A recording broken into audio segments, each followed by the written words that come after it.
आप देख रहे हैं भारत न्यूज और मैं हूं आपका दोस्त KL Rathore.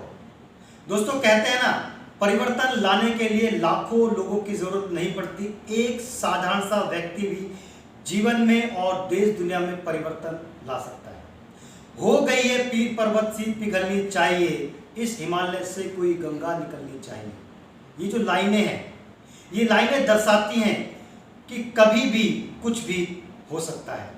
Everything possible, nothing impossible.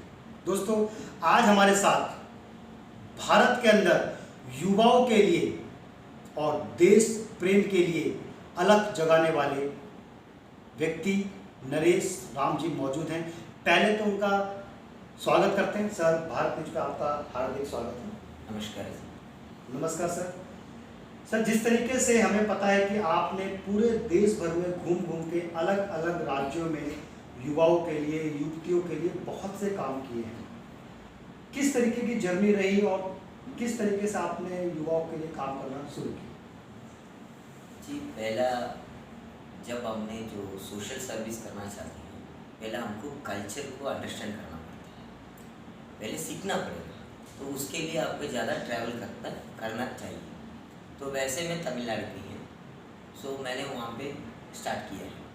फिर उसके बाद में मैंने पूर्वांचल इलाका पे गया है, उत्तर प्रदेश में। वहाँ पे मैंने स्कूल ड्रॉप आउट्स बहुत सारे थे वहाँ पे, क्योंकि वो मेरा तमिलनाडु में जब रहता था तो वहाँ पे लोग ज़्यादा यूपी और बिहार के रोजगार के लिए आए थे। तब मुझे बातचीत करने के बाद पता लगा कि बहुत सारे लोग स्कूल ड्रॉप आउट, इसलिए मैंने वहाँ पे गया है।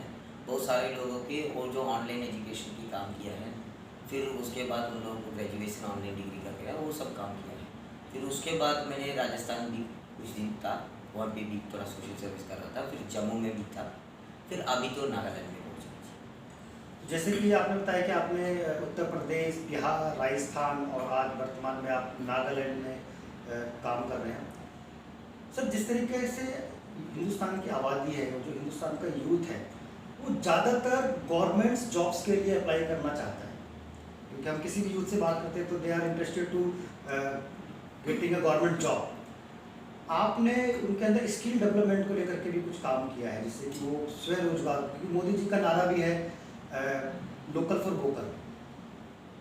इस संदर्भ में युवाओं के अंदर स्किल डेवलपमेंट को लेकर के आपके नज़रिए में किस तरीके का काम वर्तमान सरकार कर रही है, या आपने किस किस तरीके का इनिशिएटिव इसमें लिया है? जी, इनिशिएटिव मतलब मेरे तरफ से मैंने ऑन ग्राउंड में कोशिश तो कर रहे हैं, लेकिन अभी तो मेक इन इंडिया भी आप देख लीजिएगा। उसका कॉन्सेप्ट यही है, मेक इन इंडिया मतलब होती है कि आपको तो इंडिया में बनाने की। देखिए, एक शॉर्ट में बता देता हूँ। आप जैसे बोल रहे हैं सरकार की नौकरी में जाना कोई गलत नहीं है, प्राइवेट में भी जाना कोई गलत नहीं है, लेकिन तो इंडियंस ज़्यादा है तो एम्प्लॉय बनने के लिए कोशिश कर रहा है। लेकिन मोदी जी इसलिए मेक इन इंडिया बनाया, ज़्यादा एम्प्लॉय से ज़्यादा एम्प्लॉयर बनो। जापान, आप साउथ कोरिया देखोगे, ज़्यादा एम्प्लॉयर होगा। तो उस वक्त में मैं ये कह रहा हूँ कि दोस्तों कि आप लोग तो आफ्टर ग्रेजुएशन तो सरकार नौकरी के लिए भी ट्राई कर लीजिएगा, प्राइवेट नौकरी के लिए भी ट्राई कर लीजिएगा, लेकिन तो मालिक बनने का कोशिश कर लीजिएगा। तो आप कह रहे हैं कि जो यूथ है वो मालिक बनने की ओर अग्रसर हो। अच्छा, जैसे कि आज की जो यंग जनरेशन है और आप भी यंग ही हैं, एक अलग तरीके का डर यूथ के अंदर नज़र आता है कि अनसिक्योरिटी। यूथ को लगती है कि भाई हम पढ़ाई भी कर लेंगे तो जॉब्स मिलेंगी नहीं मिलेंगी, या आप कोई काम कर पाएंगे नहीं कर पाएंगे, क्योंकि मुझे पता है कि आपने युवाओं के बीच में बहुत लंबा समय बिताया है। ये जो अनसिक्योरिटी जब युवाओं के बीच में रहती है तो इसको किस तरह से देखते हैं आप पर्सनली? देखिए, मैं खुद एग्जाम्पल बना सकती हूँ। देखिए, मैं कॉलेज और स्कूल में भी पढ़ के आया है। तो पहले स्कूल में पढ़ने के टाइम में पेरेंट्स ने ये कहता है कि अच्छा पढ़ो तब अच्छा नौकरी मिल जाए। वहाँ से आपको डर चालू हो गया है। तो आपने अच्छा से पढ़ो, अच्छा से सीखो, तब तो आपको बिजनेसमैन बन जाता है। ये तो बोलना पड़ता है, तो आपका डर खत्म हो जाती है। दूसरी बात है, प्रैक्टिकली आपको बहुत सारे प्रॉब्लम हैं, जैसे बैंक लोन का बात करते हैं, ये बात करते हैं, वो बात करते हैं, तो चलता रहता है। लेकिन आपको जो भारत सरकार का स्कीम्स में भी बहुत सारे हैं, वहीं से भी फंड्स मिलता है आपको। एंटरप्रेन्योर बनने के लिए बहुत सारे मौका है, लेकिन उनको आपने तो ढूंढना पड़ेगा। तो ढूंढने के लिए आपको आजकल वेबसाइट वगैरह है, तो आप कर सकते हैं। लेकिन मैं ये सवाल आपके पास मतलब सवाल नहीं है, रिक्वेस्ट कह रहा हूँ कि प्लीज़ ट्राई टू बिकम मालिक। आप कह रहे हैं कि युवाओं को मालिक बनने की ओर अग्रसर होना चाहिए। हम्म, सर एक चीज़ और आप बताइए, जैसे कि आप अलग अलग स्टेट्स में घूमते हैं, एक कोई एक नवयुवक है, एक यंगस्टर है और वो बिजनेस करना चाहता है, और मान लीजिए कि वो एक रहता दिल्ली में है और किसी अदर स्टेट में जाकर के वो बिजनेस डेवलप करना चाहता है या एंटरप्रेन्योरशिप करना चाहता है, तो कैसे स्टार्टअप करे, कैसे उसको शुरू कर सकता है? उसको गवर्नमेंट क्या उसको सपोर्ट करेगी या और कोई संस्थान जो उसको सपोर्ट कर सकते हैं? How to they will start their business? जी, बिजनेस का मतलब ये होता है कि आपने बड़े बड़े बिजनेस करने का नहीं है। आपने एमएसएमई में बहुत सारे स्कीम्स हैं, तो आप वेबसाइट में जाके आपको चेक कर सकते हैं। पहला स्किल्ड भी है, अनस्किल्ड भी है, ये बहुत सारे, इसको टॉपिक अलग होती है। आप जो करना मतलब जो बिजनेस आप करना चाहते हैं तो आपको एक प्लान होना चाहिए, उसका एक्सपीरियंस भी लेना चाहिए। पहला एक्सपीरियंस बाद में कर सकते हैं। वैसे मैं एक चीज़ बता दूंगा कि बहुत दिन का पहले हमारा माननीय अमित शाह जी भी ये कहा था कि पकौड़ा भी अब बन सकती है, पकौड़ा बनने और एक भी बिजनेस बनाते हैं। लेकिन उसको एंकरेज नहीं, उसका मतलब ये नहीं है कि होम मिनिस्टर साहब ने आप सबको पकौड़ा बनने के लिए जाने का नहीं कहा है, उनको बोला वो भी एक बिजनेस है। लेकिन देखिए बहुत पॉलिटिक्स के लिए वो लोग उल्टा बन रहा है, तो इसलिए क्या हो रहा है, मतलब यंगस्टर्स को शर्म लग रहा है, जो भी काम करने का शर्म लग रहा है, शर्म नहीं करना है। तो आप जो भी देखिए पानी बॉटल पे बनाती भी मिनरल फैक्ट्री खुल सकती है बाद में। जैसे हर चीज़ों में आपने पहले चालू कर दो, पहले चालू करना ही चाहिए, तभी आपको रास्ता मिलेगा। तो आप कह रहे हैं कि पहले इनिशिएटिव लेना चाहिए, उसके बाद रास्ते ऑटोमेटिकली बन जाते हैं। जी बिल्कुल। जैसे आपने बताया कि आप अभी वर्तमान में नागालैंड स्टेट में काफ़ी लंबे समय से आप काम कर रहे हैं, तो नागालैंड के अंदर मान लीजिए अदर स्टेट्स के जो यूथ हैं और वो वहाँ जाकर के कुछ अगर स्टार्टअप करना चाहते हैं, कुछ काम करना चाहते हैं, तो वहाँ का इन्वायरमेंट कैसा है काम को लेकर? देखिए पहले से बहुत सारे youngsters from other states, particularly from north India, UP, Bihar, Bengal, और सभी लोग वहाँ पे दुकान भी खुला हुआ है और काम भी चल रहा है, बिजनेस तो कर रहा है। तो इसमें कोई नया बात नहीं है, कर रहा ही है। लेकिन मैं पहले से बोल रहा हूँ कि बड़े इंडस्ट्रीज नहीं है अभी, तो इंडस्ट्रीज के बाद में अभी नहीं कर पाएगा। लेकिन जो यंगस्टर्स जो है जैसे एग्रीकल्चर में हो और ट्रेडिंग लाइक वेजिटेबल ट्रेडिंग करते हैं, उनको वहाँ पे ऑर्गेनिक फ्रूट्स मिल जाते हैं, ऑर्गेनिक वेजिटेबल्स मिल जाते हैं, उसमें आपको ध्यान कर सकते हैं। जैसे बैम्बूस को लेकर के बहुत काम होता है नागालैंड स्टेट का, बैम्बू मतलब प्रोडक्ट्स बहुत जगह बिकते भी हैं। पिछले दिनों गवर्नमेंट ने बैम्बू वाटर बॉटल का भी एक इंट्रोडक्शन किया था, उसके बारे में किस तरीके का बैम्बू को लेकर के कुछ क्या इन्वेस्टर्स से जुड़ रहे हैं या जुड़े हैं, क्या कहेंगे इस पर? जी, बैम्बू तो है, हेल्थ के लिए भी अच्छा है, आप यूज़ करें। तो आजकल तो प्लास्टिक मना करने के लिए कह रहे हैं, तो प्लास्टिक मना करना वो भी अच्छी चीज़ है ना, तो उसके लिए वो हम लोग चेंज के लिए बैम्बू को ही कर सकते हैं। तो बैम्बू सिर्फ वो आपको वाटर बॉटल बनाने के लिए नहीं है, तो खाने के भी अच्छा चीज़ है। तो हमारा जो अभी दिल्ली में आपको नागालैंड हाउस जाओगे तो आपको बढ़िया टेस्ट पे बैम्बू सूप भी खिलाते हैं। Bamboo soup? बैम्बू सूप तो वो भी खिलाता हूँ आपको, बहुत अच्छा है होगा हेल्थ को भी। और ये बैम्बू है आपको बहुत सस्ते में वहाँ पे मिल जाएगा नागालैंड में। तो उस सारी चीज़ में उसको एक्चुअली ये सब आपको अगर कोई करना चाहते हैं तो मार्काफोर्ड करके हमारा जो नागालैंड गवर्नमेंट का एक PSU ऑर्गेनाइजेशन है जो एग्रीकल्चर प्रोडक्ट्स को ट्रेडिंग एक्सपोर्टेशन करने के लिए वो ही है, तो उन लोगों के पास कांटेक्ट कर सकती हैं, आपको काफ़ी सारे इंफॉर्मेशन मिल जाएगी। जैसे अभी आपने बताया कि बड़ी इंडस्ट्री वहाँ पर नहीं है, वहाँ पर नागालैंड के अंदर बड़ी इंडस्ट्री नहीं होने का रीज़न क्या है? जी, पहला जो है नागालैंड को बड़े इंडस्ट्रीज नहीं हुआ, इसलिए कारण है कि वहाँ पे कोई अभी तक तो एक्सप्लोर नहीं किया है। सब हम लोग मेनलैंड इंडिया में कर रहे हैं, जैसे बंगाल और असम पास करके कोई ट्राई भी नहीं किया है।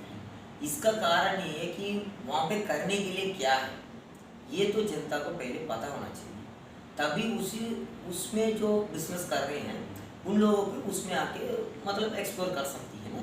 तो इसलिए है इस वक्त से रिसेंटली मैंने जो 12 तारीख मई महीना में एक मीटिंग भी हुआ है under the leadership of honourable chief minister of Nagaland, तो वहाँ पे भी मैंने एक प्रपोजल दिया है।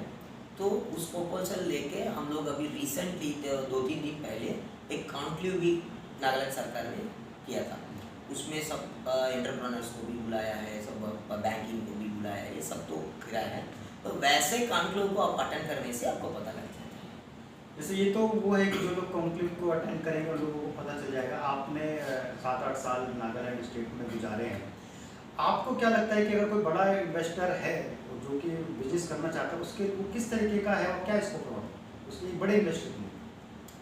जी, इसलिए अभी मैंने इनिशिएटिव लिया है, आपको बताया था कि उसमें इनिशिएटिव करके अभी मैं कुछ और काम कर रहा है। वहाँ पे आपको देखिए नेचुरल मिनरल्स वगैरह ज़्यादा बहुत ज़्यादा हैं, तो उसको अपने एक्सप्लोर करना है, लेकिन उसको बहुत सारे काम करना है। मैं जैसे कहा था वर्जिन स्टेट है, वो करने के लिए पहले देखिए तो 1-2 चीज़ होती है। मैं प्रैक्टिकली बात कर रहा हूँ, ठीक है ना। तो बहुत सारे कंपनी भी आया है वहाँ पे, MOU किया है, लेकिन उन लोग आगे नहीं बढ़ पाया, क्योंकि देखिए पहले ट्रांसपोर्टेशन क्लियर करना पड़ेगा, फिर इलेक्ट्रिसिटी बनना पड़ेगा, फिर तो देखिए इंडस्ट्रियल पॉलिसी, ये सब चीज़ है। तो मैं एक अभी क्लियर कर रहा हूँ। थोड़ा देखिए 90% प्लस मैं पहले बोल चुके हैं, 90% प्लस सब क्लियर हो गया है। तो उसके बाद में मैंने 100% अभी जल्दी हो जाएगा, जितना जल्दी हो जाएगा उसके बाद में मैंने क्लियर आपको schedule by government of Nagaland से वेबसाइट में भी हम लोग उसको अनाउंस कर देंगे। जैसे कि अगर हम बात करें तो साहब कि हिंदुस्तान के 4-5 बहुत बड़े बड़े उद्योगपति हैं, जिसमें से हम रिलायंस की बात करते हैं, टाटा की बात करते हैं, अडानी की बात करते हैं, साथ ही साथ में अभी अगर हम ऑर्गेनिक प्रोडक्ट्स की बात करें तो बाबा रामदेव बिग ब्रांड, ये जो बड़े बड़े ब्रांड्स हैं, ये लोग नागालैंड में क्यों अभी तक इंटरेस्टेड नहीं हैं? जी, इंटरेस्टेड तो है, लेकिन मार्केटिंग तो होना चाहिए। देखिए मैं इसलिए बता रहा हूँ, दोनों तरफ होना चाहिए ये चीज़। देखिए अगर सरकार होता है, सरकार तो एक एलिजिबिलिटी देखता है, कंपनी का एक्सपीरियंस देखता है, और इनको फंड है क्या है देखता है, बहुत सारी चीज़, कहीं ब्लैक लिस्ट हो गया ये देखता है। वैसे एक इन्वेस्टर आ रहा है स्टेट में, तो वो क्या देखता है, ये स्टेट है, ऐसी जगह है, क्या है यहाँ पे मैं बिजनेस कर सकती नहीं कर सकती। उसका देखिए सरकार के पास तो बहुत सारे तो है, एक्सपीरियंस चाहिए, फिर तो सब क्लियरेंस करना पड़ेगा। इसके लिए मैंने क्या किया, अभी तो इनिशिएटिव ले रहा है, मैंने यही बार बार बोल रहा हूँ, इनिशिएटिव लिया हुआ है। अभी मैंने ऑनरेबल चीफ मिनिस्टर साहब को एक प्रपोजल भी किया है, जैसे सिंगल विंडो क्लियरेंस चाहिए। इसका मतलब क्या है पहले नहीं जानता किसी को, क्योंकि इंडस्ट्रीज नहीं है। अभी तो मैं प्रपोजल दिया, उस मीटिंग में पहले कोई अधिकारी भी मना किया है, सिंगल विंडो क्लियरेंस का जरूरी नहीं है, क्योंकि वो छोटा स्टेट है, इंडस्ट्रीज भी मतलब डिपार्टमेंट्स भी बहुत छोटी है, तो ईजिली मिल जाएगा। तब मैंने कहा था ये सिंगल विंडो क्लियरेंस है, हिंदुस्तान में हर स्टेट में यही सिस्टम है, तभी इन्वेस्टर जो आ रहा है उनको ईजी हो जाते हैं काम करने के लिए। तो ऐसे मैंने कहा है, तो उसको एडजस्ट करके वो एक्सेप्ट कर दिया है। मतलब recently chief secretary of Nagaland mister Alam, उन्होंने भी प्रेस में भी उन्होंने रिलीज़ किया है कि सरकार को सिंगल विंडो क्लियरेंस अनाउंसमेंट कर दिया। और रिसेंटली जैसे कॉन्क्लेव हुआ था, उसमें ऑनरेबल चीफ मिनिस्टर मिस्टर निफ्यूरियो जी भी उन्होंने मतलब अनाउंसमेंट किया है। और अभी नया लॉ भी बन रहा है लैंड को मतलब इन्वेस्टर को एक्सेप्ट करके काम करने के लिए। वैसे सारी चीज़ ग्राउंड वर्क अभी हो रहा है, थोड़ा समय में सब वो ऑर्गेनाइज हो जाएगा, उसके बाद में आने से थोड़ा ठीक रहेगा। तो आप कह रहे हैं कि धीरे धीरे वहाँ पर पॉलिसीज चेंज हो रही हैं और आने वाले टाइम में इन्वेस्टर्स को वहाँ पर सहूलियत मिलेगी। एक मेरा लास्ट सवाल है आपसे कि जैसे आपने कहा कि सिंगल विंडो क्लियरेंस की बात हुई, अगर कोई इन्वेस्टर वहाँ जा रहा है तो अभी प्रेजेंट में उसको किस तरीके की क्लियरेंस वहाँ पर लेनी पड़ेगी? देखिए वहाँ पे नहीं, हर जगह पे इंडस्ट्रियल पॉलिसी होती है। पहला आपने एनवायरमेंटल क्लियरेंस है, उसके बाद आप फैक्ट्री खोलने के लिए लाइसेंस लेबर डिपार्टमेंट है, और आपको बहुत सारे जो नियम होती है सरकार को, ये सब करना पड़ता है। इसके बाद में वहाँ पे article 371A of Indian constitution है। उसका मतलब ये होता है, जैसे हमारा आर्टिकल 370 जम्मू कश्मीर में थे पहले, अभी तो नहीं है, वैसा आर्टिकल 371A कहता है कि land belongs to the land owners, मतलब उसके मतलब प्राइवेट लैंड होती है। तो पहले उसको हम लोग तो पहले लैंड ओनर से बातचीत करना है, वही प्रोसीजर। वो लोग जब एग्री करेगा तो आपको कहाँ पे आप प्रोजेक्ट करने वाले उसको मार्क करके अपने गवर्नमेंट के अप्लाई करना पड़ेगा। तो ये सारे सिस्टम अपने करना पड़ेगा, बाकी सब तो वैसे in every state the same procedures. आप कह रहे हैं कि हर स्टेट का एक सेम प्रोसीजर है। हमने सुना है कि नागालैंड के अंदर एक गवर्नमेंट टैक्स लगती है और एक अदर कुछ लोग हैं जो वो भी गवर्नमेंट से अलग टैक्स लेते हैं, वो क्या है? जी ऐसा कुछ नहीं, ठीक है। लोग तो बोलता है ऐसा है, लेकिन वो टैक्स नहीं है, वो एक्सटॉर्शन कहते हैं। जो सरकार लेते हैं उसके बाद होता है टैक्स। जो बिना सरकार के कोई भी लेता है उसको कैसे टैक्स बता सकते हैं, उसके बता सकते हैं कि एक्सटॉर्शन। वो एक्सटॉर्शन के अगेंस्ट में हमारा नागालैंड पुलिस और सरकार बहुत स्ट्रॉन्ग एक्शन लिया है। अभी रिसेंटली एक्सेलेंसी गवर्नर साहब नागालैंड का, वो भी तो चेक गेट वगैरह में कुछ और अलॉटमेंट किया है, तो वो सब अभी थोड़े थोड़े बंद हो गए। थोड़े नहीं है, मैं बहुत सारे बंद हो गया है, तो अभी ज़्यादा भी नहीं रहेगा जी। तो अब हम ये मान सकते हैं कि जो आने वाला टाइम है नागालैंड के लिए वो बिजनेस के लिए, यंगस्टर्स के लिए और जो इन्वेस्टर्स के लिए फ्रेंडली इन्वायरमेंट डेवलप हो जाएगा। जी मोदी जी एक आईटीसी, मतलब एक आईटीसी खुला है अवाम को, एक जगह है वहाँ पे। उसका मतलब यही है कि इंटरनेशनल ट्रेड सेंटर, ट्रेड करने के लिए इंटरनेशनल सेंटर हमारा नागालैंड स्टेट में अवाम को एक जगह है जो म्यांमार के पास में है, वहाँ पे खुला हुआ। तो ये जब मतलब खुला हुआ मतलब अभी बन रहा है, जब खुला होगा तो उससे ज़्यादा better place I don't know where it will be for business purpose South East Asia के लिए और कहीं भी जगह के लिए। तो that will be very suitable and comfortable area. बहुत बहुत धन्यवाद दोस्तों। ये थे डॉक्टर साहब और जो कि बता रहे थे कि किस तरीके से यंगस्टर्स को बिजनेस करना चाहिए और किस तरीके से खास तौर पर नागालैंड में अगर कोई इन्वेस्टर्स जाना चाहते हैं या यंगस्टर वहाँ बिजनेस करना चाहते हैं तो किस किस तरीके से वो लोग काम करेंगे। देख रहे हैं भारत न्यूज़, देखते रहिए। आपका भी बहुत बहुत धन्यवाद सर समय देने के लिए। थैंक यू जी, नमस्कार। नमस्कार सर। और दोस्तों देखते रहिए भारत न्यूज़। मैं हूँ आपका दोस्त KL राठौर। धन्यवाद।